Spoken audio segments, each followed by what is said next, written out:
ஆகாஷ், உங்கள் அப்பா என்ன என் வயிற்றில் இருக்கிறது பொண்ணா பையனான்னு இப்போ தெரியணும்னு சொல்கிறாங்க.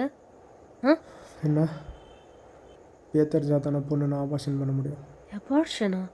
லூசாடா நீ? அது இல்லீகல்னு தெரியும்ல? இந்த லீகலு இல்லீகலு எல்லா ஈன வெங்காயமும் நாங்கள் காசு கொடுத்தா அமைதியாகிடும்.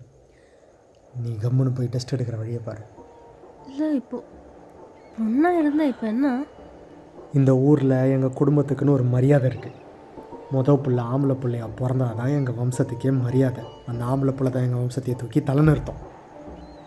இந்த காலத்தில் கூட இதெல்லாம் பார்க்குறியா? அசிங்கமாக இல்லை? ஏய், புள்ள ஆம்பளை பிள்ளை தான் பிறக்கணும், அவ்வளோதான்.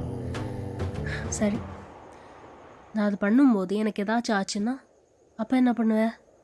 என்ன பண்ணுறது? வேறு ஏதாவது பொண்ணாக பார்த்து கல்யாணம் பண்ண வேண்டியதான். நான் பயந்துட்டியா? அதெல்லாம் ஒன்றும் ஆகாதுரி. எங்கள் அம்மா தங்கச்சிலாம் கூட தான் பண்ணாங்க. அவங்களுக்கு எதாவது ஆச்சான்னு. ஆமாம், பயந்துக்கிட்டு வா போய் டெஸ்ட் எடுக்கலாம். ஆ